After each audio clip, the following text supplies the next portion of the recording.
This is a great way to review for factoring.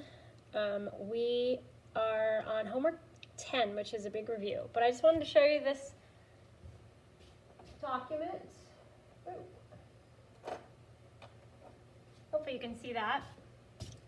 Oh yeah, let's just back it up a little bit. Okay, so just to refresh, if we're looking for a way to factor polynomials, there is a really cool flow chart that I'll have you look at, but let's just put everything together. If I have two terms, I could look for difference of squares. So like if they're both square numbers, I could find the square root of each and break those into binomials. I could also factor out a greatest common factor, like I did in this expression here. Now, if I have a three-term trinomial that does not have a coefficient, I'm going to find some factors that when I multiply them together will get that constant and that they add up to get that b term here. And here are some examples here. Sometimes like you can in fact find a greatest common factor, like factor out first if you do have a coefficient that goes nicely into each term. You can factor that out and then break it up into the binomials. Over here we have the a value, right? So we have a leading coefficient that doesn't really go into the other terms, so I'm going to have to be a little more creative. So I'm going to do the slip inside. Last but not least, we learned about grouping. So if I have four terms, one way I could do this is I could break this into two groups. This is what we did on yesterday's homework. I could break them into two different terms and then factor those out. So let's go on to homework 10, which is the factoring review. And if I look at number 1, I'm going to think about the greatest common factor. Okay, now I'm going to zoom in a little bit. So page 13, greatest common factor.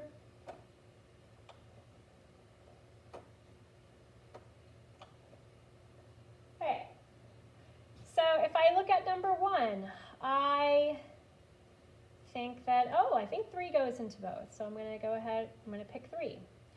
I'm going to extract, and I'm going to divide. Well, 12a divided by 3 is 4, and I have an a left over, and then I have a 9. 2. Okay, over here, I have, let's see, 16 and a 24. I think that, 8 goes into 16, 8 goes into 24. I'm going to do for 8. Extract my 8 and then divide the rest. I have 2k left over. Subtract 3. Number 3. Let's see. 12. I already know 12. My 12's pretty well. And I also have a variable now, 12w. Extract my 12w. Divide the rest. 4w minus 3. And w's become 1. Okay, so let's see, I think that 5 goes into both, but so does, and 10 doesn't, but 15 does though. And how about any variables in common? It looks like an xy will fit into both. Extract my 15xy, and 75 divided by 15 is 5. I've got 1x left over because everything else cancels each other out. Subtract, and 15 times 8 I know is 120, so, and those cancel each other out. Great.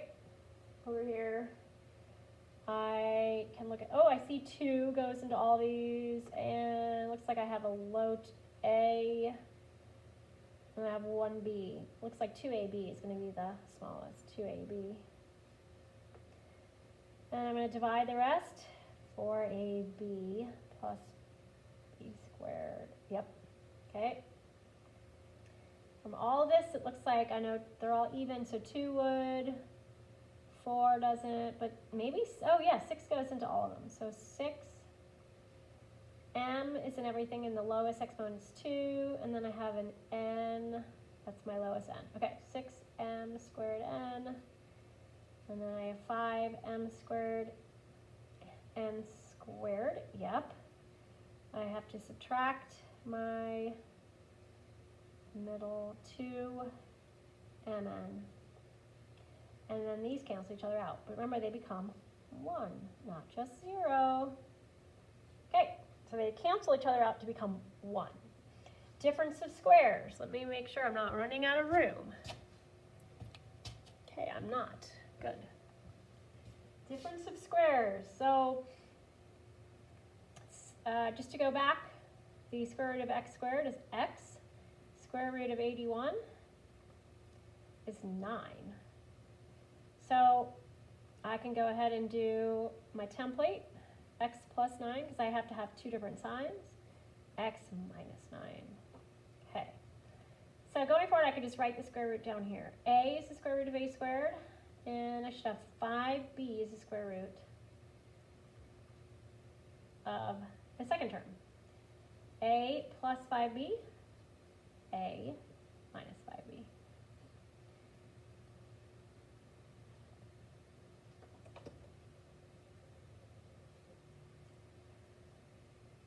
Over here, let's see, what can I do here? Well, they're not the difference of squares. But I know that 5, maybe I can extract a 5. Oh, and an m, and an m.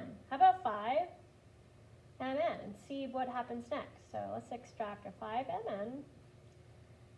45 divided by 5 is 9. I have an m squared left over.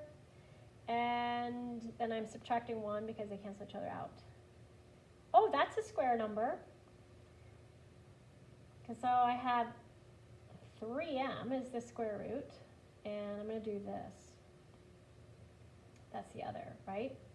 So what that means is I can rewrite this like 5mn, 3m plus 1, 3m minus 1. Number 10, I'm going to have to do GCF also. Let's see, 8 does not go into 98, but 2 goes into both. Let's go ahead and extract a 2. And, oh, I can do an x. 2x. Half of 98 is 49. I don't have an x left over. Minus 4x squared. These are both square terms, so I'm going to write the square root just underneath of both, because it's a difference of squares, and 2x. So this whole thing I can rewrite 2x times 7 plus 2x, and 7 minus 2x. Okay. How am I with time? Okay. On the bottom, let's see, because this is 2 pages. So why don't I just do like maybe 2 from each now.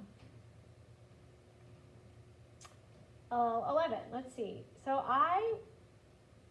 now I'm looking for what multiplies and adds. Okay, so I've got a 6. I'm going to list the factors of 6. Because there's not a greatest common factor or anything yet. So my multiples of 6, my factors rather, is 1 and 6 and 2 and 3. I'm looking to get, my target is to get a negative 1. Well, if I add these together, I make that a negative 3 and this is a positive 2, that should work. So I can rewrite that as c minus 3, c plus 2. Check. Over here, looking for factors of 78, which I don't necessarily know off the top of my head. But I know they have to be 19 apart, so that can't be 78 and 1. Actually, I think that 6 goes into this. So I'm going to use my calculator. It's not a phone. I'm going to show you 78, I think, divided by 6, 13. Oh, sweet. Okay. So if I break this up into 6 and 13, oh, I like that. Because they're all positive, so 6 plus 13 is 19. Excellent. X plus 6 and x plus 13. I don't have to deal with any negative numbers. On the back side, I'm going to do some slip and slide. This is kind of dark. But if I, well, that's better.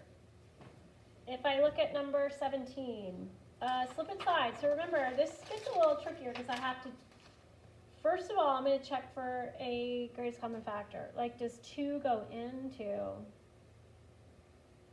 all of the, 2 does not go into 1, even though it goes into 28. So that's not going to work. No common factor. So I'm going to have to do slip inside now. So I'm going to go ahead and do the slip inside. I'm going to rewrite this. X squared minus x, and then I'm going to double 28. So I'm going to end up with negative 56. Okay, now I need to get my target of 56. They have to be 1 apart. Oh, I already know 8 times 7 is 56. The dark side has to win. Okay, so that's got to be x minus 8, and then x plus 7. Now, hopefully you remember that now I have to slide, because I already slipped the 2 over here, right? So I got 28 times 2 to get 56. Well, now I've got to slide it back.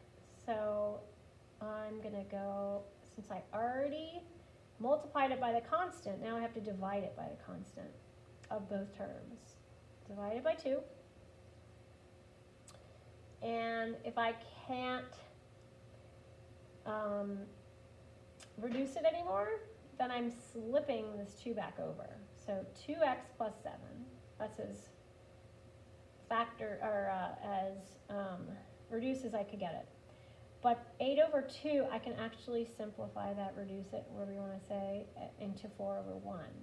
And that is actually, it's simplified the most. So my first binomial is x minus 4. Let's do one more. Is there a common factor here? No. That's a bummer. So let's go and do the slip inside. So I'm going to rewrite this m squared plus 6m. 8 times negative 5 is negative 40. My target is negative 40. I need to get a difference of 6. Let's see. I know it's 10 times 4. Oh, 10 times 4. I think it's already going to win. The light side wins, and the dark side loses. Okay, I can do this. M plus 10, m minus 4. Now I have to divide it over my original leading coefficient. Divided by 8, divided by 8. I already know that I need to simplify this. I'm going to actually rewrite this. M plus 5 over 4 is simplified. And m minus 1/2 is simplified. And then I'm going to move these terms back over. So 4m plus 5, and then 2m minus 1. Done. Let's go to grouping. We'll do 2 more. So here I'm going to go ahead and group these into 2 binomials. I'm now going to try to factor them out. 3x squared, and let's see, it's a positive sign, so I don't have to worry so much. Over 2, 3x squared, divide, extract, divide. Oh yay, I have matching binomials. Copy my binomial. 3x squared plus 2 on my other side. Let's do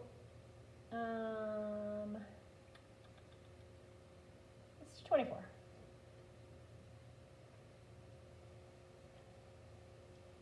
Group. GCF. X squared. And let's see, y, 2y. Okay. X squared, 4x minus y. Extract, 4x minus y. 4x minus y. X squared plus 2y. Okay, good luck.